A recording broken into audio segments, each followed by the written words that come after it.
Hi hello friends எல்லோருக்கும் வணக்கம். லாஸ்ட்டாக நம்ம சேனலில் கிரைண்டரி ஏர்ட்ராப் பற்றி போட்டிருந்தோம். அதில் வந்து G1 அப்படின்ற டோக்கன் கொடுத்துருந்தாங்க. அதை வந்து இப்போ GXாக கன்வெர்ட் பண்ண சொல்லியிருக்காங்க. ஓகேங்களா, அதுக்கு முன்னாடி நீங்கள் இன்னும் இந்த ஏர்ட்ராப்பில் ஜாயின் பண்ணல அப்படின்னா ஜாயின் பண்ணிக்கலாம். ஏர்ட்ராப் இன்னும் அவைலபிள் தான் இருக்குது. ஓகேங்களா, இதை கிளைம் பண்ணுறதுக்கு என்ன பண்ணோம் அப்படின்னா கீழே மெனு ஆப்ஷன் இருக்குது பார்த்தீங்களா, அந்த மெனு ஐக்கானை கிளிக் பண்ணுங்கள். மெனு ஐக்கானை கிளிக் பண்ணிங்க அப்படின்னா செக் யுவர் வெப் வேலட் அப்படின்றத காமிக்கும். அதை கிளிக் பண்ணுங்கள். கிளிக் பண்ணிங்க அப்படின்னா இந்த மாதிரி காமிக்கும். அதில் வெப் வேலட் அப்படின்றத மறுபடியும் கிளிக் பண்ணுங்கள். கிளிக் பண்ணிங்க அப்படின்னா ஓப்பன் வெப் வேலட் அப்படின்ற மாதிரி ஷோ ஆகும். அதை கிளிக் பண்ணுங்கள். கிளிக் பண்ணிங்க அப்படின்னா உங்கள் வேலெட்டை காமிக்கும். ஓகேங்களா, அதில் வந்து GXல ப்ரீ ஆர்டர் இருக்குது பார்த்தீங்களா, அதை கிளிக் பண்ணுங்கள். கிளிக் பண்ணிவிட்டு கண்டினியூ கொடுங்க.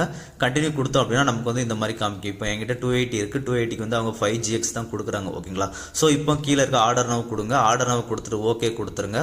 ஓகே கொடுத்தோம் அப்படின்னா ப்ராசஸிங் ஆகும். இது கொஞ்சம் ஒரு 3 மினிட்ஸ் கிட்ட ஆகும். ஆனதுக்கப்புறம் நமக்கு கம்ப்ளீட்டட் அப்படின்ற மாதிரி வந்துடும். ஓகேங்களா, அவ்வளோதான். நம்ம வந்து இப்போது G1 வந்து GXாக கன்வெர்ட் பண்ணிட்டோம். இது எந்த அளவுக்கு வேல்யூ இருக்கும் அப்படின்றது தெரியல.